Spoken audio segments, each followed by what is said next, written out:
sick of people sending this kind of stuff on the internet because I ended up married to a man who had been divorced 16 months, but yet his ex-wife thought, she said it to her daughter, he'll never get over me.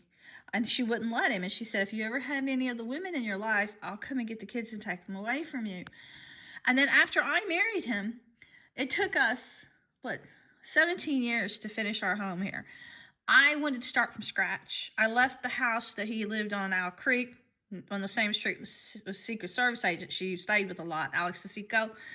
His son was best man in her son's wedding, and Justin was best man in his way. I didn't want anything to do with the past or the First Wives Club. So I left that big, it was probably over 3,000 square foot home in the country club into town. I wanted to start and go where real people were. I didn't want people pulling out in front of me in the East End and then turning around in these big cars and hogging the highway so rudely and acting like they had no manners. I mean, I wanted a place where people I thought were down to earth and good. So I picked the country because I just like neighborly people, and I thought I wanted to go where I felt natural. I grew up in a middle class environment, and I wanted to live on love. I didn't want anything that he had at all from before he met me. So I started over, and he wanted to get me a new home. I said no, because when you were married before, you end up buying someone else 2 or 3 homes, and every time you did, they would rip out the cabinets, put a pool in, and then move, and then it always kept you in the hole. Where with me, I would never let him take out a mortgage. I said, you're not paying interest. And I could have had my dream home. I could have had a sidewalk. I didn't get a sidewalk for over 5 years because I paid as I went along, because I would not let my husband, he could have bought a house and we could have had a big house, but I was not about to let my husband work his fingers to the bone to pay some mortgage company. So I lived in a 500 square foot house for a few years. People might say I'm dumb or something, but I thought more of my husband than I did showing people I had a big house. I ended up buying a $200, I picked out a $200 engagement ring because I did not want something big, because I was not into show. And so we saved and saved and saved. He started over from scratch, but he said he did notice that the house I did pick made a $60,000 profit. Later, he wanted to get a house in Vegas whenever to try to get away. I wanted to get away from these people. So when the market was really down, we bought a house. We made a $60,000 profit. He said, everything I've ever got with you, I always make money. And that's love to me. Love is, even though if you can have big things, caring about your partner and not making him work too hard. Then I pushed him into early retirement, and everybody was upset about that. I mean, he never missed a day of work in 35 years. I figured it's time for you to retire. But his partners and everybody else was upset. Well, my husband was working 18-hour days. He got in one group, and then later when he became the president of the group, then the group got all new guys. And we hired them. We took them to dinner. We picked them out, and we picked out this group from Seattle. And one of the guys came straight from the military. And I didn't know whether I should trust that guy or not. But as soon as we put him in there, the administration said, uh-oh, don't trust this person. He's going to try to take the group away. But he started bringing in all these young guys straight out of medical school from Seattle. So my husband never got a break. He was still having to work 18-hour days. He thought after so many years working so hard that when you get a new group, he could slack off some, but he couldn't. So we waited for retirement. So I just counted the clock because I wanted to see my husband more. I was lonely. I had to make all kinds of sacrifices not get to be with him when I wanted to, and I was afraid it might ruin our closeness. It might destroy our relationship. It didn't. I hung in there. Holidays and stuff, I couldn't see him sometimes. So after 17 years, I counted on the calendar when he retired. His ex and the locals had attacked us so bad, I could never travel. I never got to travel the world like we'd planned because they wouldn't let me leave my town. They put hidden cameras here. They tore my spine. 2 summers I couldn't even walk. They made me start having periods. They destroyed my reproductive system after we went to fertility clinic, seeing if he could have his vasectomy reversed he had from his first marriage. They did all this after me holding on for 17 years, living in a small house, not even having a sidewalk here, living on love. And they have the audacity to say, but you should never got a house. She doesn't want you to have a house. Now I found out now that every time he tried to get me a new car, the first one I picked out was for my animals. I wanted a big Toyota Sienna, not some fancy sports car, because I want to be able to haul these dogs to the vet. At that time, I had a whole pack of hybrids, and I had monkeys, 2 monkeys, and I just love animals, and I would care more about my animals than I did having a fancy car. I wanted something for my dogs. So my car didn't have 1,000 miles, and somebody hit me. Okay, the second car I got, it was Saturn Sky.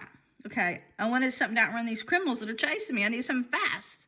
And I always wanted a convertible since I was a teenager and I drove those not bumper cars, but these little cars you could drive through Kings Island, through the woods.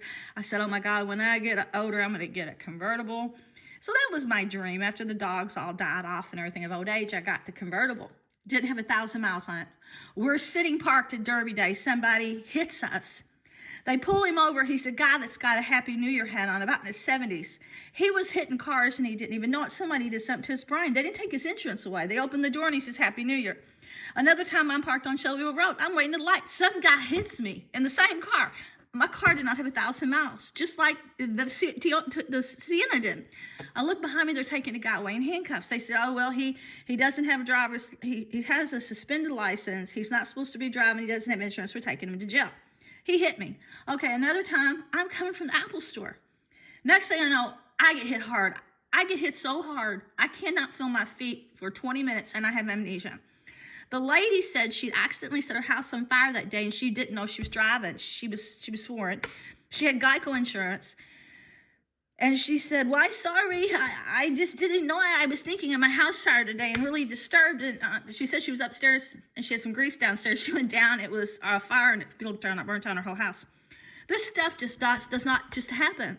Because then I get this message later. It says, don't you know Bob's ex and the kids made sure that you never had a new car? Every car got trashed before 1,000 miles. I said, could it be? Could somebody possibly have some kind of government pull or rank that they could be that evil or that narcissistic? What kind of person doesn't want their spouse to ever have a home or a car or a future with their new wife? That's insanity, but that's what I have dealt with. But it was because I love my husband that I stay with him, because I think love is a blessing. But now these people are killing me. They're killing him. They made me blind. They destroyed my mind. They destroyed my body. They took away my youth. And they're robbing us blind. And then they try to make me feel like I should envy them. Then they rub in their face all the money they stole off my creations, because I don't envy them. See, this is what really pisses me off the most. It pisses me off that evil people like these Hollywood people and these kill people and demon people, they will commit these crimes. So because they're so defective, a lot of them have mental issues, a lot of them had abuse in their past, a lot of them were sexually abused, a lot of them are just evil, a lot of them are just are demon seed. They just are sociopaths. They want pain, they want adoration. Because if you really have all your dogs barking, the good people I know do not want fame. You can't give them fame. They don't want to be in a fishbowl. The good people I know don't want to be envied. They want love, and they want to naturally have natural, wholesome relationships. The good people I know would rather give than receive. And the good people I know are kind to animals and children. They don't teach their children to take advantage of society and bully other children and hurt them so that they have status. They don't teach their children to lie. They don't teach their children to kill. They don't try to make them merciless soldiers. They don't take away their innocence. They don't teach them to lie. They don't teach them to steal. They don't teach them to hunt people. They don't teach them to take what they can, and that gives them power or makes them better because they can steal or kill. See, I'm seeing two different walks of life here, and I am so grateful to God. I was on the middle of the fence. I saw both sides, and I tell you what, I saw rich and poor, and I would prefer to be middle class any day in my values and way of thinking. I feel sad for people that are so unrealistic or so evil or clueless or broken that they have to try to steal from people just so they can rub it in people's face and go to these balls where they have plastic boobs and fake faces and expensive clothes, when they can get just as pretty clothes at a decent price, or clothes that even look better, because they want to be able to say they're better. They're snobs, they're vacant, they're unholy, they don't believe in God. And I'm just a level-headed person, and nobody is going to tell me how to think and feel when my conscience and God says no. That's evil, losers.